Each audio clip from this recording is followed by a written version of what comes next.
Hi, and welcome to Working Mom Village. Today we are talking about winterizing your garden, and we are here with Keri. Hello, it's my backyard. We're going to talk about everything you need to do to make sure that your garden is ready for the winter, for the really cold weather, for hard freezes, all that kind of good stuff. Because here we already have snow, and it's not even that late in the season. Go Montana! Mad rush to get it all done. There's nothing like bad weather to give you a deadline. Exactly. I'm Anna LaFountain. Loren Burke. Keri Reese.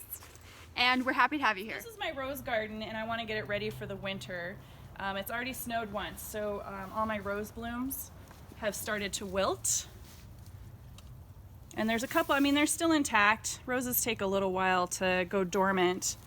But they're pretty much as big as they're gonna get.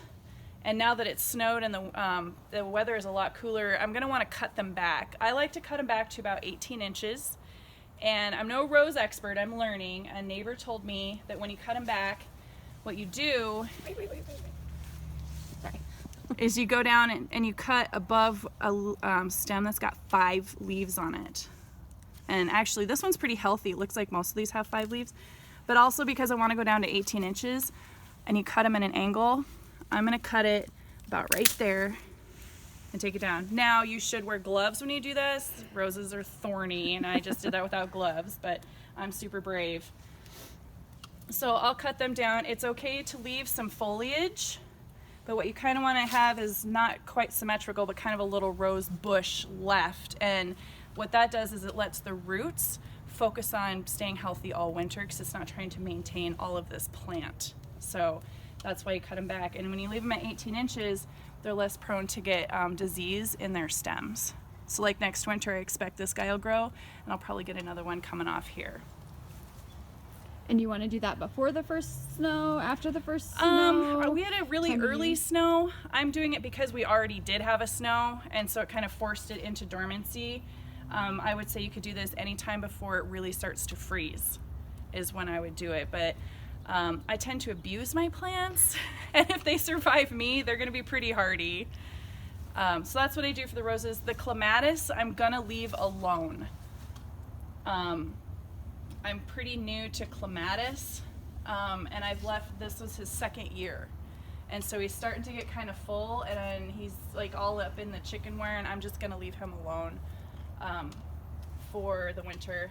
My climbing roses I'm also going to leave alone. I don't know what happened. Usually they have long shoots that come off, and then next year those long shoots would be the ones with the blooms on them. And this year, as you can see, I got no long stems to grow roses on next year. So I'm not sure what happened, so I'm just going to leave him alone. He's probably not going to survive me terribly well. I also have a bed full of hollyhocks, and these require very little maintenance. They're biennial bloomers. So what you do is these seed pods, like this guy, he's all dried out. So I'm going to take him off and just kind of crumple him and throw him back in there. So they reseed themselves. And then what I'm going to do is I'll take a few of those off and throw them. Those will bloom in 2 years. And I just keep doing this every year. So if you're planting a new hollyhock bed, you have to plant 2 years in a row to get them to bloom every year. So then what I do is, and I take these down to the ground, but I kind of start out here where they're sticking out.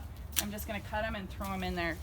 And I'm going to let it compost itself in the flower bed. So when I cut all these back, you're actually going to see like 3 years worth of these stems laying in there, but that helps protect it and gives it a good growing environment in the spring. That's what I've found with them. And these get really tall. Hollyhocks and sunflowers can get up towards of 12 feet tall.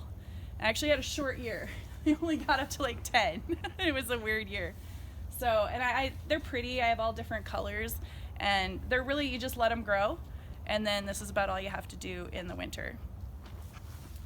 I also just take tarps and these bungee cords, and these are some chairs that I had. I just put a tarp over them because they are painted Adirondack chairs, and I just don't want the paint to peel and weather too badly. This is my chimenea, which is just a little pot-bellied stove. I think they're Mexican, and it is full of ashes right now because we like to burn cardboard and of course have little fires and burn wood and do s'mores. So I just took a tarp, put it over it, and bunched it at the bottom with the bungee cords. Also, I have hostas, because I have a really shady yard, and hostas do really, really well in the shade. So because it's already snowed, they're starting to die. When these are all dried, I just pull them out of the ground and I'll throw them in my composter.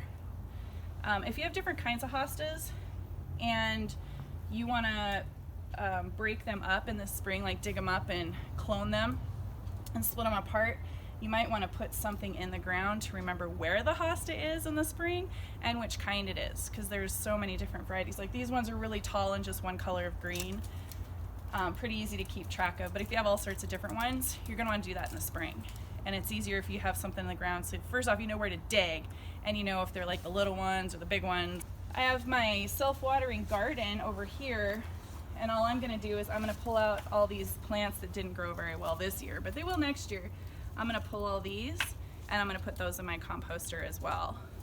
And if I had more plants, I'd cut them down. The only thing I don't put in my composter is tomato plants. They just don't compost very well.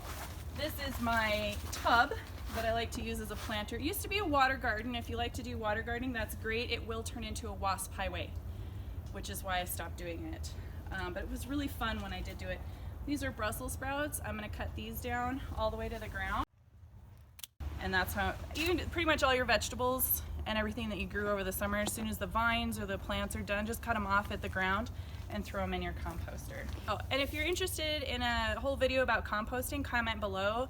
I have several different types of composting that I've tried over the years, and I'm actually going to consolidate later this year. The other thing that I did this winter is my grandma told me when I was a kid that all gardens need friends to grow well. So I have a collection of garden friends, and I like to put them away in the winter. First, because the paint fades. The sun fades it enough already, and then I put them in the winter to keep the snow and all the freezing, because they'll get wet and some of them will crack, and just to kind of, you know, extend their lives a little longer. So when the spring comes and everything gets thawed and dried out enough, I go and I put these all back out in my garden so my garden can grow and have all its fun. Exactly. I hope that you enjoyed what you saw and it was helpful to you. If so, leave us some comments, like and subscribe. Everybody point to the button. Whee! Somewhere. Wherever it is. Wherever it is, like and subscribe. Tell us what you'd like to see. Let us know what you're doing to get your house ready for winter. And if you liked what you saw, just comment and let us know if there's something else that you would like to see. We'd love to help. Definitely. Get a village. You're welcome to ours. Thanks Yes, very everybody much needs for a watching. village. Go out and find your own.